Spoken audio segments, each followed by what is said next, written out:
This week, join me on a treasure hunt through the Holy Land using this copper scroll as our guide. Could this mysterious list of secret caches reveal a hoard of silver and gold worth $1 billion? Is it the treasure of King Solomon or the lost fortune of an Egyptian pharaoh? 160 tons of gold and silver. Can you imagine? To find out, I'll follow the clues of the scroll to an ancient copper mine. Explore Dead Sea caves that might still hold untold riches. And use ground-penetrating radar to look for treasure beneath an ancient fortress. But nobody's ever died in there, have We're digging for the truth, and we're going to extremes to do it. they? Danger, firing area. That's right.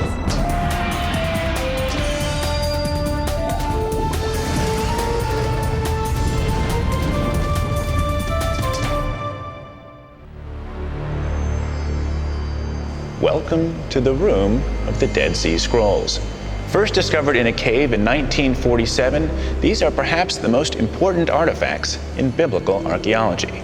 This collection of almost 800 manuscripts has shed new light on the Old Testament. Hi, I'm Josh Bernstein. I've come back to the Holy Land to explore one particular manuscript that raises far more questions than answers. It's called the Copper Scroll. It's unlike anything else ever found in the ancient world. Archaeologists discovered it in 1952, when they were searching for more of the 2,000-year-old texts now known as the Dead Sea Scrolls. But this scroll was different. It was a one-of-a-kind discovery. The other scrolls were all written on papyrus or leather. But oddly, this manuscript was etched in pure copper, a rare and expensive material in the ancient world. No one knows when it was written or why, but there are some intriguing theories that are definitely worth a closer look. I'm beginning my quest by going to see the Copper Scroll itself, and it's not in Israel with the other scrolls, it's in Jordan. In the 1950s, the West Bank location where the Copper Scroll was found was under Jordanian authority. And now, over 50 years later, the scroll still remains under Jordanian control. So I'm now in Amman, Jordan's capital, and the Copper Scroll is being kept here at the Jordan Archaeological Museum, and I've arranged for you and I to take a closer look. So how did it end up here? Museum director Ida Nagawi guides me through thousands of years of history to a display case in the rear of the museum. This is the Copper Scroll here? Yes, this is the copper scroll. This is the real, yes. That is a replica. If you found it like this, Yes, we right? found it like that, and we cut it in pieces, 23 pieces. 23 pieces total. 23 pieces. So why didn't the archaeologists just unroll it? Why did cut it No, at it's all? very difficult. It's an ancient and it is corroded. It's difficult. If you pull it like this, maybe it will damage. Sure. Ada says we can take out one of the replicas for a closer look.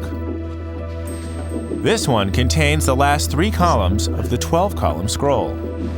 The full scroll, outstretched, was 7.5 feet wide. That's real copper. Ada tells me that most scholars believe it was written at the same time as the other Dead Sea Scrolls, Yes. which have been carbon dated to around the time of Christ. Unfortunately, because the Copper Scroll is metal, not parchment, it can't be similarly tested or dated. Do we know what it says? Has someone translated the whole scroll? Yeah, the scholars who translated, they said it's mentioned a detailed description of a hidden treasure in Palestine. And what's the treasure described here? It's about 63 hidden treasures of gold and silver, which is equal to 160 tons of gold and silver. No way. Can you imagine? Wait, 63 treasures. This describes Of gold, yes, 160 tons of gold and silver are hidden somewhere. somewhere in Palestine. Has anybody found it yet? No, not yet. All the attempts to find it was failed. It's still out there. It's a simple but cryptic list of some 60-plus locations. In the ruins of the Vale of Achor, beneath the steps that enter to the east, down 40 cubits, a chest of silver and its vessels. By some accounts, the treasure amounts to $1 billion worth of gold and silver. This is a quantity so vast that many scholars originally thought it was a kind of legendary tabulation. Still others dismissed it as a hoax. But most experts now say the Copper Scroll is a genuine document. The locations described, however, remain a mystery. One thing's for sure. It's far too tantalizing a tale to ignore. So I'm off on a quest to find out if there really is any ancient treasure buried somewhere in the middle of the Judean wilderness. I'm going to start my search where the scroll was discovered over 50 years ago. The rugged caves of Qumran on the western shores of the Dead Sea. Welcome to Qumran. It was here in the caves of these cliffs where the Dead Sea Scrolls, and more importantly, the Copper Scroll, were discovered. But in a landscape known for its rugged terrain and rocky slopes, some caves here are harder to reach than others. If someone wanted to hide directions to a priceless treasure, they certainly would have picked a spot equal to the task. Allison? Josh. Yes, how are you? Good to see you. Good to see To you. follow their trail, I've enlisted the help of Dr. Allison Schofield, biblical scholar who believes that the Copper Scroll describes a real treasure. So I'd like to take you to Cave 3, but Okay. first, let's drop in by Cave 6 here at Wadi Qumran. All right, sounds like fun. Cave 3 is the remote location where the Copper Scroll was found, but we're taking the scenic route to get there. It's amazing to see the incredible lengths the keepers of the scrolls went to in order to hide their precious documents. Below us is Cave 6, the 6th cave out of 11 to yield ancient scrolls here. All the caves were remote enough to keep their secrets for 2,000 years. So now we're at the There. lip. Which, and After getting around the lip, it's a 30-foot drop to the ledge in front of the cave. down. Off the leg! There we are. Okay. Bedouin shepherds found the first Dead Sea Scrolls and sold them. Behind. Then they began searching other caves in the area, hoping to find more artifacts to sell. It's a pretty awesome cave. Yeah, it's one of the big There's not much more to it than what you can see here. The scrolls were found near the entrance. So after the Dead Sea Scrolls were found, how long before the Copper Scroll? Well, the first scrolls were found in 1947, and it didn't take long for archaeologists to realize there might be more. So they began to scour the caves in the area. In 1952, they actually came upon Cave 3, which is where the Copper Scroll is found. This is the one I've come to see, Cave 3. To get down to it from Cave 6, we won't need our climbing gear. It's just a short hike away. Interestingly, the scrolls of Cave 3 were some of the few scrolls to be found by archaeologists, not Bedouins. All right. So this is where the Copper Scroll was found. Right. On what used to be a ledge in the back.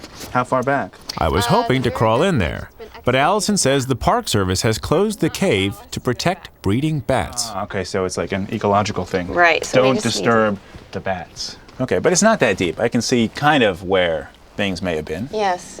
So somewhere way back. It's intriguing. Since the scroll was never recovered by its author, maybe the treasure wasn't either.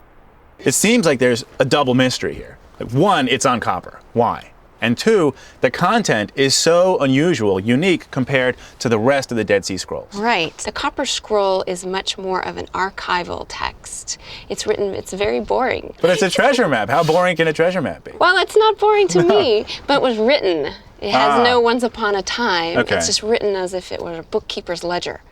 It's by far the most mysterious of all the scrolls that were discovered. I'm on the trail of one of history's most priceless and mysterious ancient treasures. Does this Copper Scroll point the way to a treasure trove of silver and gold still buried in the Judean desert after nearly 2 millennia? It's pretty hard to believe, so I've decided to take a little time to explore one of the more scientifically sound elements of the tale, namely, the composition of the scroll itself. To do that, I'm going back to Jerusalem, to the markets of the Old City. I've come to meet a metallurgist who specializes in the techniques used to make the Copper Scroll 2,000 years ago. Robert Feather is an author as well as an expert on ancient metallurgy. His perspective led him down an unusual path in decoding the copper scroll. Roberts agreed to let me experiment with engraving on actual sheets of copper. This is one I've been working on. You've done a nice job. So as a metallurgist, you've been exploring the creation of the copper scroll and trying to understand its meaning that way. Well, learning that one of the Dead Sea Scrolls was engraved on what turned out to be ultra pure copper, that really got my curiosity, yes. It's just, you know, couldn't understand it. My metallurgical antennae started twitching. Robert explains that engraving on metal was common at the time, but the metal of choice was bronze. Copper with tin added for hardness. In fact, by 100 AD, pure copper had been abandoned as a writing surface for over 1,000 years. But he says pure copper would have been the best choice for creating a treasure map with flexibility. Once the text was complete, they had to roll the copper. Would that have been hard? They would have. Well, that's why it has to be very, very pure copper. You couldn't roll anything with more than 0.4, 0.5% tin. Try and roll that. It won't That bends break. very easily. Now that I know why they chose copper, it's time to try engraving it, just as they did over 2,000 years ago. Same tools as near as we can get, iron chisels. I'll give you the transliterated version of the copper scroll so you can try and copy a letter. B'chava'ara, in the cave. That's great. That's brilliant. Brilliant! You could have been a scribe. Okay. Maybe I was. In a previous life. You never know. Okay, 2 horizontal lines now to complete the cuff. The letters are hard to form perfectly. So it's a little bit longer on the bottom. You're right, it's So do you think that Making a mistake, a mark too long, a line too short, can easily change the meaning of the text. Robert tells me that the scroll is full of such mistakes, posing a huge challenge for those trying to decode the ancient document. To find out more about what the copper scroll really says, I decide to talk to someone who studied the writing in detail.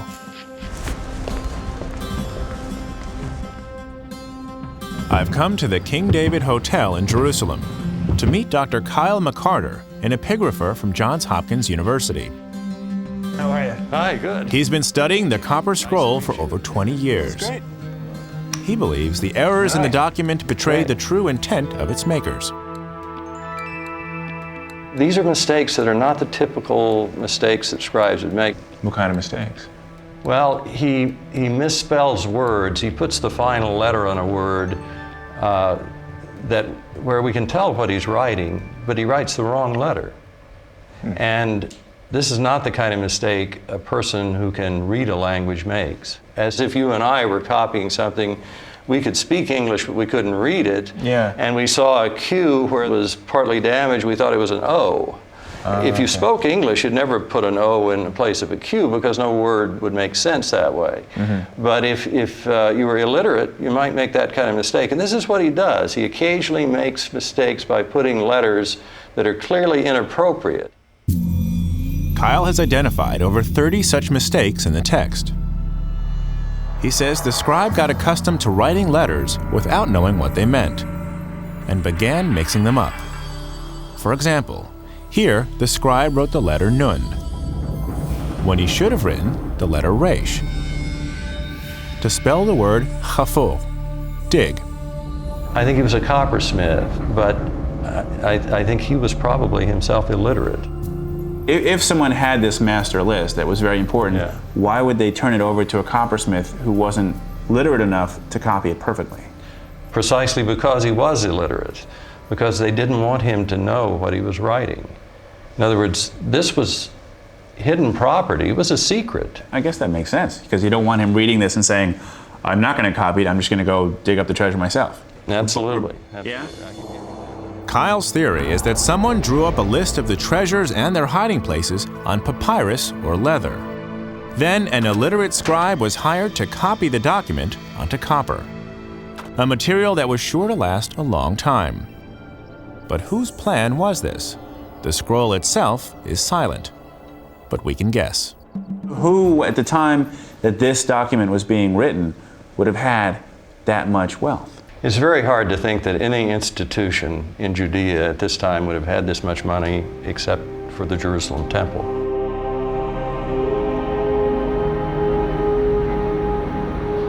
It would seem that all roads lead here, to the Temple Mount. It is perhaps the holiest site in the world, held sacred by Christians, Jews, and Muslims.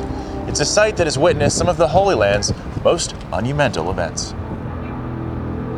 This is the sacred spot where King Solomon built his opulent temple to house the Ark of the Covenant. This first temple was destroyed in the 6th century BC by Babylonian invaders, and the Ark disappeared. 500 years later, Herod the Great rebuilt the ancient temple and restored it to its former glory. Kyle believes this second temple possessed the tremendous wealth described in the Copper Scroll. It stood for 100 years until the Romans ransacked and destroyed it in 70 AD. But could some of its treasures have been hidden ahead of the Roman attack? I rejoined Dr. Allison Schofield at a spot overlooking the Dome of the Rock, the Muslim shrine built on the sacred site in the 7th century AD. It's hard to underestimate how important the Second Temple was. Not only was it the focus of religious life, but it was also the center for politics as well, as if it were the Capitol Hill of antiquity. Gotcha. It was also the site of judicial activity, as if it housed the Supreme Court. Wow. As well, it was the center of economic life. So the Treasury Department was there as well. So it really makes sense that that's the only place that could have possessed as much wealth as we have written in the Copper Scroll. And so, do we know where on the Temple Mount the treasure would have been? Right, so if you see those archways over there, right about where those arches were, you would have come in the Golden Gate, straight into the Holy of Holies, and that's where the treasure would have been kept. Okay, so let's assume that the fortune and treasure was here. Why move the treasure out at all? Well, for that we have to understand the history. The Romans were actually in power over this area for 120 years. So in 66 AD, the Jews decided to rebel against Roman rule. So, of course, in a bold but doomed move, they rebelled and quickly the Romans came in. And the temple was destroyed. Yes, so it makes sense that since they knew the Romans were coming, that they would have taken the treasure from the temple and hidden it somewhere else. 900 talents are at the bottom of the big cistern in the courtyard of the peristyle. 42 talents lie under the stairs in the salt pit.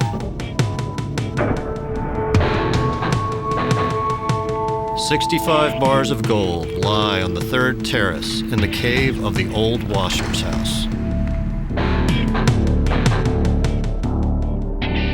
If Allison's right, someone transported a tremendous treasure out of the city and created a list of hiding places. Allison says she can show me the path they might have taken. At the time, several sects of Jewish priests had access to the temple. But one group seems more intimately linked with the history of the Copper Scroll than any other. The Essenes were a Jewish sect who lived outside Jerusalem in Qumran. Most scholars believe they were the authors of the Dead Sea Scrolls. Could they also have hidden the temple treasure? Yes, Allison takes me to a neglected spot outside the modern city walls that might help answer this question. So the Romans were here. Yes, you can see the columns are left here from the Romans. Thanks to the Roman occupation, we have historical references to this very place, which they labeled the Essene Quarter. So here we're walking right on top of the second temple wall. And this is what I want to show you. This is what we came for. Yes, right here, that is the Essene Gate. Where? It's hard to see, but these flat stones, these two stones right here, that's all that's really left of the gateway, and these two large stones, the flank stones on each side. So when we talk about the treasure leaving the temple, this is the gateway that it would have come through, or it's a bit tenuous? Possibly. The gate here gives us a clue that Essenes actually lived in the old city of Jerusalem. So not just at Qumran, but they would have been living here as well. So assuming that the Essenes wrote the Dead Sea Scrolls and then, of course, the Copper Scroll, it does link the Copper Scroll to Jerusalem. Allison has brought some maps of the city to show me the path the treasure may have taken. So here we have the gateway of the Essenes, and that would have been approximately here, as you can see the old walls as they were. Just outside this gate, the valley leads east, directly to the Essene settlement in Qumran. Out into the Judean desert, the Essenes would have carried their incredible treasure, while the Romans bore down on the city. I'm in Israel, traveling with Dr. Allison Schofield, archaeologist and Copper Scroll expert. We're hunting for the treasures of the Copper Scroll. Danger, firing area. Just keep going. All right. Thanks. You know, every treasure has its challenge. That's right. Beware. Yeah. We're driving through an Israeli army training ground that lies between Jerusalem and Qumran.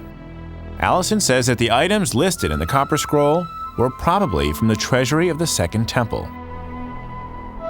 With the Romans on their way to put down a Jewish rebellion, the Essene priests may have carried the temple treasure out of the city to hide it somewhere near their settlements in the Judean desert. Fairly nondescript. Right. It's pretty desolate. Yeah. The Essenes lived in nearby Qumran, and the valley would have looked as desolate then as it does today.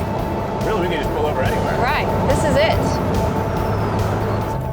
Geographically, this valley is important because it lies on a major transit route between Jerusalem and Qumran. It would have been a natural stopping point for anyone traveling this way. So where we are right here is the beginning of a very large valley. It's typical of the Judean desert.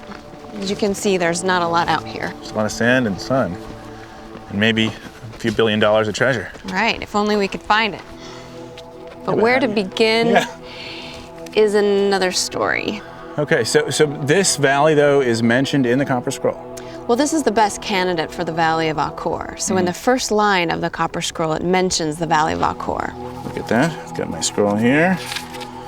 In the fortress, which is in the Valley of Achor, 40 cubits under the steps entering to the east, a money chest, and its contents of a weight of 17 talents. So somewhere out here, if this is the valley, which I'll go with, there's a fortress to the east with steps and a money chest. So how do you begin? Let's say this is it, right? The treasure hunt begins here. How do you begin to determine where you're going to dig? The problem is they use very generic hiding places. Oil presses and stairs. Yeah. They're not very specific. And there's another possibility that anyone searching for the treasure has to confront. The treasure may have been recovered already. After all, whoever hid the treasure also probably planned to reclaim it, at least once things settle down. There's only one way to know what really happened. Find one of the locations listed in the scroll and start digging. Fortunately, plenty of people have done just that. And one man actually found something. I arranged to meet him the next day at his dig site where he's been working for 30 years. It's just a short distance from Cave 3, where the Copper Scroll was found. His name is Vendel Jones. He's an amateur archaeologist and theologian. I came here on Thursday, the 8th of June, in 1967. My attention when I first got here was to find the treasures of the Copper Scroll. I've come to meet Vendel because he's holding one card that trumps all others. He's the only person alive who has found something by following the clues contained in the Copper Scroll. Those clues led him to this cave. He began excavating in 1972. For Vendel, the Copper Scroll treasures aren't just artifacts for museums. They're sacred treasures with deep significance for Christians and Jews today. He's on a mission to find them. As we're going up, this is the Cave of the Column. It has two entrances described in the Copper Scroll. Okay. This is the opening, but the chamber goes all the way back another 75 meters. In 1988, after 20 years of searching, Vendel's work began to pay off. His team uncovered an object that Vendel believes is described in the Copper Scroll. We found a bottle of holy anointing oil from the time of Moses. According to Vendel, the holy relic he found and all the items in the Copper Scroll are not treasures from the Temple of Herod, which was destroyed by the Romans in 70 AD. Rather, he believes they're treasures from 500 years earlier, from the Temple of Solomon, which housed the Ten Commandments, the Ark of the Covenant, and the Tabernacle. His theory hinges on these 6 letters, which he translates as tabernacle. I think it's the tabernacle. Why? The tabernacle, because that's what it says, Khan Mishkan. Here is a tabernacle. Rabota Shishi on the 3rd level. And all the golden fixtures. So when you're looking for the treasure of the Copper Scroll, you're looking for the Ark of the Covenant. Yes. It's one of the things I'm looking for. So this is the greatest treasure map ever written. For sure. For sure. Can you imagine the impact it's going to have on the world? Yeah. When we find the tabernacle? And as far as you, it's not a question of if. No, it's when. Vendel is nearly alone in his belief.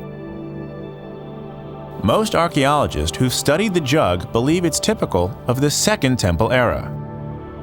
But the oil found in the jug was of the same type used to anoint kings and priests in both temple ceremonies. Vendel has more work to do to prove his theory that the jug is from the First Temple. This is where we're going to be excavating next time, opening that under the slope. So you think that all the contents of the First Temple, the treasure, everything, all the gold, right here. There is a silver chest containing the garments of the high priest, Aaron. This is also from the Copper Scroll translation? Yes. Your translation is totally different from my translation. I know, because they don't know what they're talking about. Okay? I know what I'm talking about, and we have found these things that vindicate the description of the Copper Scroll. It just goes to show how difficult it is to interpret the archaic writing of the scroll. Until more of the treasures are found, the question of whose treasure it was may remain a mystery. This ancient scroll is one of history's most mystifying relics. An arcane treasure map inscribed on copper. It's unlike any other object I've come across in my travels. But as I attempt to decode the text, I'm running into more questions than answers. Some think the scroll describes the treasure of the First Temple built by King Solomon. Others believe the scroll records the riches of the Second Temple built by Herod the Great. And I have one more theory to check out. I'm traveling 200 miles south of Jerusalem to the ancient Timnah mines to meet up again with Robert Feather. By tracing the source of the copper, Robert developed a startling theory about the origins of the scroll. Timnah is one of the oldest mines in the world. Copper mining got its start here more than 6,000 years ago. Miners followed outcrops of copper into the rock, carving out tunnels like this one. A bit of a crawl. Robert explains that smelted copper is never 100% pure. Scientists can analyze the relative concentrations of impurities to pinpoint where the copper came from. Here's a small vein of copper in the rock. A little water makes the green stand out. Oh. Is this the copper that we see in the Copper Scroll? So it's a good possibility. The chemical analysis of the ore, once it's smelted from here, very low in tin, a bit of arsenic, bit of phosphorus, tiny bit of iron, and it matches fairly closely the analysis of the Copper Scroll itself. But the more Robert studied the Copper Scroll, the more something bothered him. In the 1st century AD, the time when most archaeologists believed the scroll was engraved, pure copper had been out of daily use for about 1,000 years. On top of that, in 1000 BC, when it was in daily use, the people mining at Timnah were Egyptians. Robert takes me to a 3,000-year-old sanctuary at the mine that's dedicated to the Egyptian goddess Hathor. It's here that he tells me more about how he believes the Egyptians figure into this mystery. If you start looking at the text of the Copper Scroll, then it becomes, to me, there are numerous blazing indicators that they are talking about an Egyptian connection. So are you saying then that this is not an ancient Israelite treasure that's buried, but it's an Egyptian treasure? Exactly. Look here, the numbering system, which is a dead giveaway. Most of the numbers are not Hebrew, they're written in Egyptian numbers. This is Egyptian? That is Egyptian. How do you read that? 2020 and 2 downward strokes for 1, 42. I'd noticed these symbols before, but didn't know they were Egyptian. I'm curious to hear how Robert explains that one. We'll come back to that. Okay. Scattered throughout the text are 14 Greek letters. No one knows what they are exactly. You know what, it's funny, because when I was copying it, I wrote them down, I thought they were mistakes. No, they're Greek letters that were in the original document. If you take the first 10 Greek letters and put them together, it reads the name Khenate, and I take that to mean the name of an Egyptian pharaoh by the name of Akhenaten. Wait, Akhenaten, Nefertiti, 18th dynasty, heretic king, monotheism. Yes. What's that doing in a Hebrew document? Good question.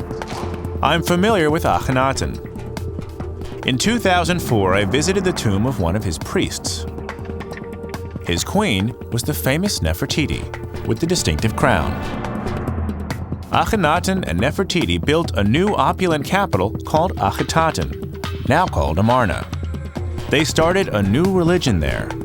They did away with all the Egyptian deities except one, Aten, the sun god. It was one of the world's first monotheistic religions, but it was not to last. After Akhenaten and Nefertiti died, the old polytheistic religion of Egypt regained power.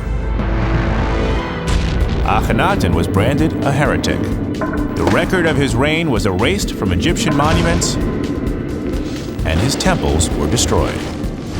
What I don't understand, Robert, is why the Essenes, who are, let's say we place them in the 1st century BC, or shortly thereafter, have a document that relates to a pharaoh that's been dead for over 1,200 years. Briefly, I believe the Hebrews are present at Amarna, at Akhetaten, Akhenaten's capital city, that Joseph is his vizier, his second in command. Because they shared the same monotheistic values as Akhenaten and the Amarna Revolution. Monotheism, exactly. And that is the clue, the key to it, because I think the Israelites, the Hebrews, are party to the knowledge of where the treasures of Akhetaten are hidden. Robert's theory pushes the date of the Copper Scroll treasures back another 1,000 years, to the time of Akhenaten. He believes that Akhenaten hid his greatest treasures and entrusted their location to the Hebrew priests. They held on to the information for 1,000 years before making a more durable copy onto copper, using ancient Egyptian techniques. According to Robert, anyone looking for the treasures of the Copper Scroll in Israel is almost 400 miles too far north. He believes the hiding places are all in Amarna. Right, so the connection between... Robert's theory about the Copper Scroll's Egyptian connection is a radical departure from mainstream scientific opinion. But perhaps like the other theories of the Copper Scroll, his just needs more time. Back in the Judean desert, some archaeologists may be closer to finding hidden treasures. One of them is Dr. Oren Gutfeld. He's excavating the ruins of a fortress that he believes is referred to several times in the Copper Scroll. Hi, Oren. How are you? Hello. Hi, Josh. How Nice are to you? meet you. Welcome. Let's climb to the We're mountain. in the valley of Hyrcania, just a few miles from the Judean Valley site Dr. Allison Schofield and I explored. As we hike up to the fortress, I ask Oren if the Copper Scroll treasure led him to want to excavate here.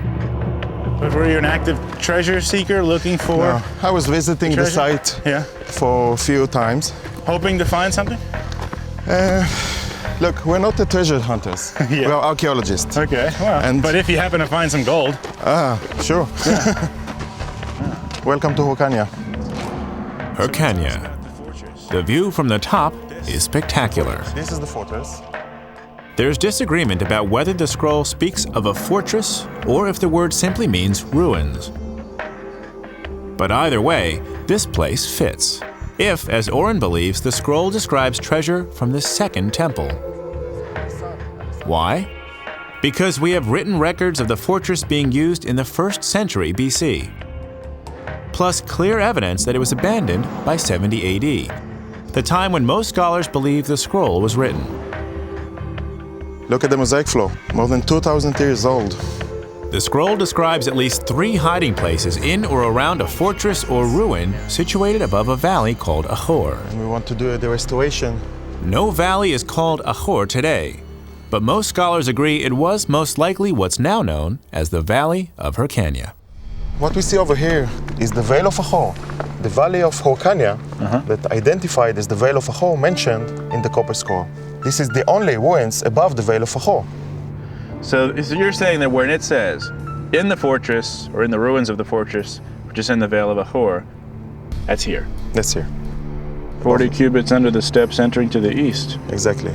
So if Are there steps here? Yes, we have 2 staircases. Really? One Yeah. exactly beneath the top of the mountain. We found tunnel chiseled in the rock, hewn in the rock, with stairs going down exactly under the top of the mountain. It's quite amazing. Can I see that? Yeah.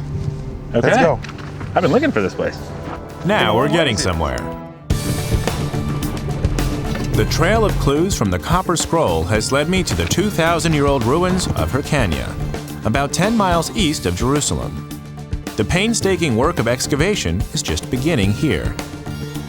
But some archaeologists believe this fortress could be one of the locations where a massive treasure was concealed. It could still be here, buried and waiting. Archaeologist Oren Gutfeld is taking me to an area that he spent 6 seasons investigating. He believes it's an ancient stairwell that matches the one described in the Copper Scroll. Deep inside the mountain, he's using some high-tech gear to prove it. This is the entrance to the tunnel. Archaeologists first found the stairway that's inside this tunnel 40 years ago. It was filled with sand. They excavated the first 50 feet and then abandoned the project. It stayed that way until Oren arrived in 2000. Facing to the north. Why is the cement here? For protection? Prevent the floods to come inside. So it actually could fill the hole? This is the danger, yes. Why don't we go inside and look inside? That's for you, sir. Thank you. Okay, cool. Oren's team removed more than 9,000 bags of sand to clear the stairs leading down into the mountain. That goes way down there. Oh my God, you weren't kidding. Should be aware of that it's quite dangerous inside. Lack of air, very dark, very slippery, so you should be careful. Okay, but nobody's ever died in there, have they? Why not? Someone has? I believe that in ancient times. Okay, but not in the last not in the last week. time, no. Okay. So let's go inside. Okay. This is so easy to cut. You think with all the times you have to do this, you're fine. There's the steps and the cement you can use. In the front wall? In the front. Okay, now. Used to be. Oh, well, there's steps, but they're way down there. Oh, you really, there's a big drop there. Oh, I found a step. Oh, no, I didn't.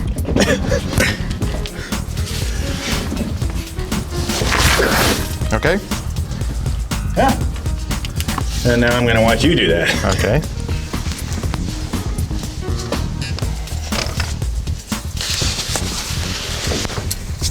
Oh, sure, make it look easy. He wasn't kidding about lack of air, but a leaf blower and some aluminum duct take care of the problem. Loud, but vital. So the staircase itself was here? Yes, it was hewn 2,000 years ago, yes. So when you were going down this for the first time, did you think maybe there's a treasure down there? It was so exciting and so... Yeah. It's really amazing. More than 2,000 years tunnel. Oren tells me that the pottery sherds found in the tunnel dated to the 1st century BC. He explains that they left most of the stairs covered with dirt to protect them as they drag up bags of sand and silt from their excavation. They've uncovered a 350-foot-long tunnel with a fork near the end. It slopes down 56 degrees directly under the fortress, then ends mysteriously at solid rock. We're going to follow the staircase down to the place Oren is now working on, just before the fork. What I want to know is, did someone at some point hide a treasure down here? Oren wants to know too, and that's where this device comes in. He's using ground-penetrating radar to probe the rock walls with sound waves. A hidden chamber could reveal both the purpose of the staircase and a lost treasure. Amit Ronen and Odelia Avivi are GPR experts. And you're recording any sort of, I guess, air pocket. Exactly, looking for voids. And there's a big difference between air and rock. So you immediately can see that. And have you found anything in the ceiling? In an earlier test that done by Amit, he found an anomaly a few meters above the ceiling of the tunnel. Now, we didn't find the connection. So far, they haven't found any evidence of a chamber below the stairs, but they did discover 2 chambers above the ceiling. The largest measures about 200 square feet. Based on the type of geology of this area, these chambers are unusual. This may indicate that they're man-made. Now they're trying to find a passage that connects it to this tunnel. Oren, why do you think there's a connection between this tunnel and the Copper Scroll? In the last sentence of the Copper Scroll, it's written that in the tunnel, facing to the north, under the steps, you'll find a copy of this silver, of the Copper Scroll, in silver. The Silver Scroll may be the greatest treasure of all. According to the description in the Copper Scroll, the Silver Scroll lists the locations of all the other treasures in even greater detail. If found, it would outshine even the Copper Scroll itself. It would prove beyond a doubt that the riches it describes are real, and it would be the key to uncovering a wealth of holy treasure beyond reckoning. By Oren's reading, the Silver Scroll was hidden beneath this fortress, under a staircase facing north. This staircase faces north. Oren is now searching every inch, above and below the stairs, for any chambers that may still be hidden. So there could be a very specific treasure at the bottom, the Silver Scroll. The Silver Scroll, yeah. There's still a lot of work to be done at the fortress of Hyrcania. There are many mysteries that ground-penetrating radar may be able to bring into the light. Why was this stairway carved out of the solid rock? To what did it lead? No one knows. But if Oren does find what the stairs are leading to, he may also find a treasure of immeasurable value. Of course, the treasure might be gone. It may have been recovered by the same people who concealed it, or have been found by someone who simply stumbled upon it at some point in the past 2,000 years. But whether the treasure is from the Temple of Solomon, or from the Palace of Akhenaten, or from the Temple of Herod, as most archaeologists believe, one thing is certain.